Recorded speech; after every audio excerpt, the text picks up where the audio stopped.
Voltamos com o nosso Tome Ciência, que hoje está debatendo o que é que temos no mar do pré-sal, o que é isso. Nós temos a presença aqui da Lúcia Campos, que é professora de biologia lá da UFRJ, a Marisa Carneiro, que eu já estou com essa liberdade de não chamar de capitão de mar e guerra, que é da Comissão Interministerial de Recursos do Mar. Temos também a presença do Cristiano Sombra, que é lá coordenador do ProSal da Petrobras, e o professor Dedizi, de Oceanografia da Universidade do Estado, a UERJ, aqui do Rio de Janeiro. Bem, terminamos o bloco dando uma introdução geral, e aí vem a curiosidade, que eu vou remontar o Sombra para nos ajudar.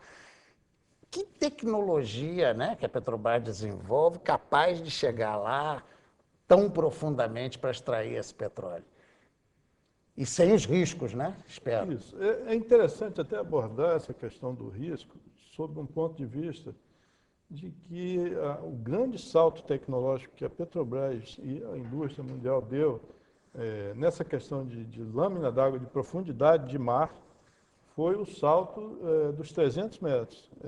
Por quê? Porque a partir daí o mergulhador deixou de operar, se passou a operar com robô. Então, esse foi o maior salto tecnológico que nós, da Petrobras, enxergamos que aconteceu. De 300 em diante, foi uma questão de materiais, adaptar materiais, robótica, mas tem fatos curiosos. Eu me lembro que quando eu cheguei ao Centro de Pesquisa da Petrobras em 1990, existia alguns locais que o robô tinha dificuldade de apertar parafuso, porque a corrente submarina era um pouco forte e naquela época a televisão não era 3D, era 2D, então ele não tinha noção de profundidade.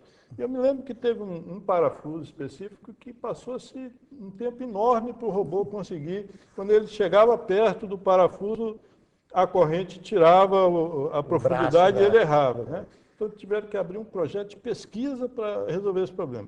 Então, em 1990, foi aberto um projeto de pesquisa e eles chegaram à conclusão que era esse o problema, era a noção de profundidade, e então fizeram uma televisão 3D. O que fizeram? O submarino, na época, foi equipado com 2 filmadoras, aí você passava a ter chamada visão estereoscópica. Então, a partir desse momento, o pesquisador foi lá e rapidamente ele achou o parafuso e resolveu o problema. Quer dizer, controladozinho aqui. Então, desde 1990 que foi desenvolvida a televisão 3D para essa finalidade, quando nem se falava ainda no mercado, né? Então, chamando a atenção, retornando o fio da meada, o grande salto foi os 300 metros. Chamando a atenção é o seguinte, que em 2003, a Petrobras já produzia na Bacia de Campos a 1.880 metros de profundidade de água. Então, hoje no pré-sal são 2.200, não é tão diferente. Na verdade, os 7 quilômetros são rocha dentro. Desses 7 quilômetros, quando a gente fala 7 quilômetros, são 2.200 de água, e mais, aí vem mais ou menos 1.000 metros de uma rocha, que não é o sal, 2.000 metros de sal, então aí já dá 5, né? E daí para baixo vem o pré-sal, que é uma chamada rocha carbonática, que pode estar 7, mas pode estar 5, varia a profundidade. Então, a maior parte da nossa produção vai ser um pouco menos de 7, vai ser 5 e pouco. Portanto, não representou, fora aquele salto que você falava dos 300 metros para a robótica, não representou uma diferença tão grande tecnológica assim. Não é tão diferente do que já vinha produzindo na Bacia de Campos, que era em lâmina d'água de 2.200, próximo a 2.000 metros. A do pré-sal predomina 2.200, próximo a 2.200. Um outro aspecto é o seguinte, as pressões lá no fundo do poço, né, que todas as pressões que nós temos encontrado são chamadas pressões normais. Pressão normal é aquela pressão que está dentro do que você espera a partir de um gradiente de pressão, de aumento gradual de pressão. Então, quando de repente essa pressão dá um salto muito grande, a gente chama de pressão anormal. Não tem acontecido no pré-sal. Todas as pressões são elevadas, porque elas estão em grande profundidade. Ou seja, para ficar claro para quem está ouvindo, pressão é a força que o óleo faz para querer sair pelo buraquinho que foi lá colocado. Bem, daqui a pouco vamos aprofundar mais um pouco isso, porque aí vamos ver, já que você falou em rocha, eu vou pedir auxílio do professor David. Na reunião da SBPC em 2010, falava-se muito também da possibilidade, na sua primeira intervenção se falou isso também, o que a gente acha mais do ponto de vista de rocha, de possibilidade de utilização de riqueza, né? Porque a riqueza do pré-sal a gente já sabe aí, daqui a pouco até a gente mensura aí. O nosso ministro Mercadante fala só em royalties de 3 trilhões, 5 trilhões. Quer dizer, que o Brasil vai ter muito dinheiro. E de resto, além. Olha, eu acho que a Petrobras hoje está desenvolvendo toda uma plataforma de acessibilidade ao fundo submarino. Ela está focada especificamente na questão do petróleo. Mas nós temos que lembrar que toda essa infraestrutura, toda essa bagagem que ela está construindo, vai nos dar acessibilidade a outros recursos minerais, a outros recursos não vivos do mar. E que o Brasil, você imagina só, nós já estamos a 200 milhas praticamente, né? 300 quilômetros da costa brasileira. Desde a costa até lá, 300 quilômetros. Olha só o terreno vasto que se tem pela frente. Então, eu acho que a gente deve aproveitar, né, a Petrobras, sendo, digamos assim, uma pioneira dando acessibilidade, desenvolvimento da tecnologia, focar também, quer dizer, dar uma possibilidade de olhar outros recursos naturais vivos e não vivos do fundo submarino da costa brasileira. Por quê? Porque isso representa, né, se o pré-sal, se o petróleo encontrado no pré-sal praticamente duplicou as reservas do Brasil, e o Brasil já é autossuficiente, você imagina a grandeza, quer dizer, o Que, por recurso exemplo, que existe. pode, para você dar um exemplo entendível para o espectador, o que a gente pode ter na parte rochas, por exemplo? Fala-se, por exemplo, numa lama que pode ser adubo. Nós temos, por exemplo, nós temos nódulos minerais no substrato submarino, né? Manganês, né? Rochas, metais nobres, né? Nós temos questão de rochas calcárias, né? Algas calcárias, né? Fosfatos, sedimentos fosfatados, nós temos potássio. Tudo isso é necessário para, eventualmente, por exemplo, para o adubo, né? Fabricação de adubo, essa coisa toda. Porque o Brasil, eminentemente, é um país que produz recursos naturais para o mundo. É o grande celeiro do mundo. A agricultura é o celeiro, é verdade. Então, como é um país de extensões continentais, nós temos que aproveitar com inteligência, né, toda essa possibilidade que a Petrobras está desenvolvendo de acessibilidade do fundo submarino e, paralelamente, desenvolver outros meios de acessar recursos minerais, porque a Petrobras, no meu modo de ver, não é uma indústria só do petróleo, é uma indústria da energia. E ela, daqui a pouco, vai pular para recursos minerais. Vamos deixar para depois, mas tem também a questão de tirar a própria energia elétrica de movimento de mar. Vamos falar primeiro, você falou vamos dizer, da coisa sem vida, vamos voltar aqui para a possibilidade de vida, Lúcia. Disse que tem a possibilidade também de muitos remédios, ou seja, os seres vivos do oceano. Na verdade, o oceano profundo ele detém uma diversidade de organismos muito maior do que as pessoas imaginariam, maior do que florestas tropicais.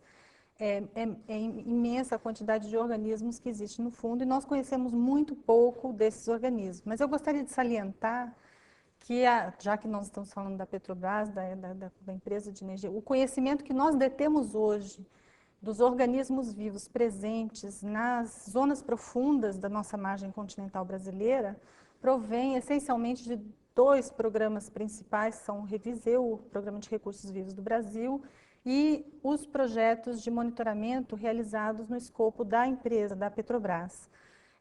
Inclusive com uma caracterização feita até 2000 e avançando mais profundo do que isso atualmente.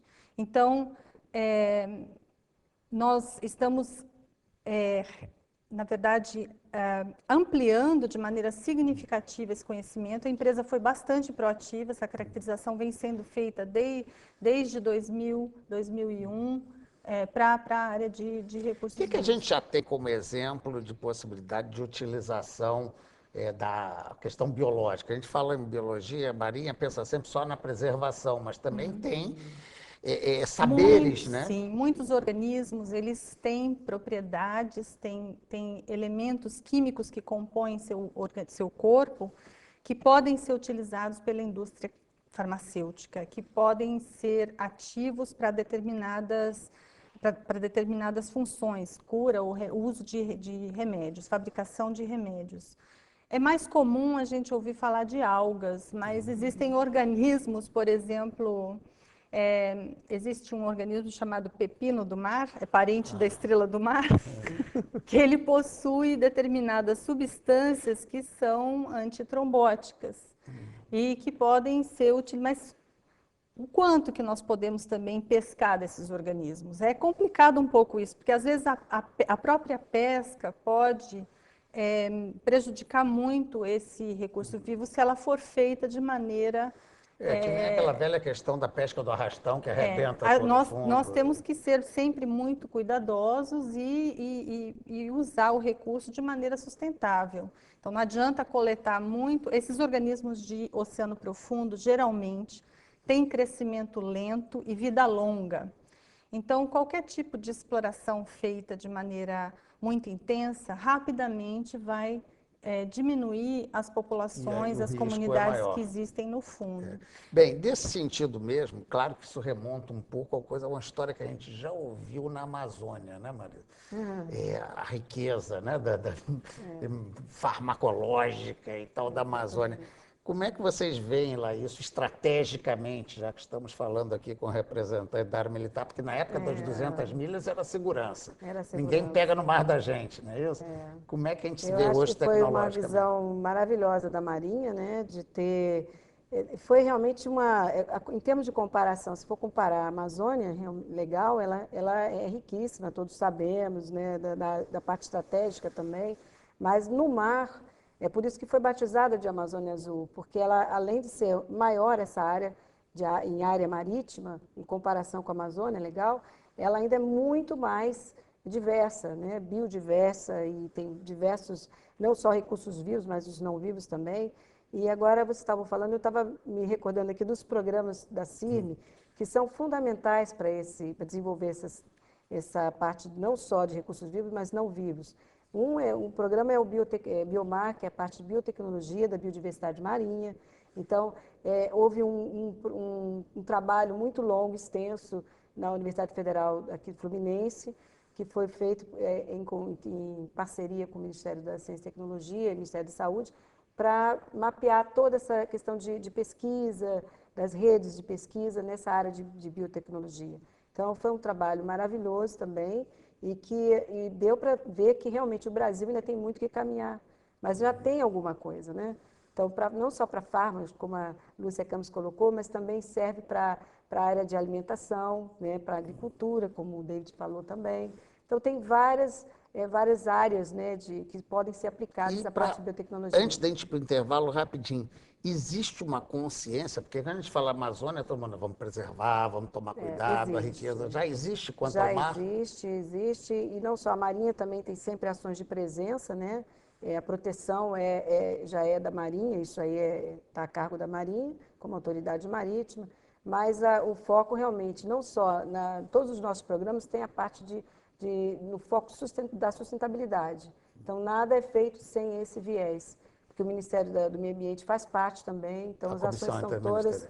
Tá Tá bom? Bem, vamos a mais um breve intervalo, já já a gente volta, é rápido.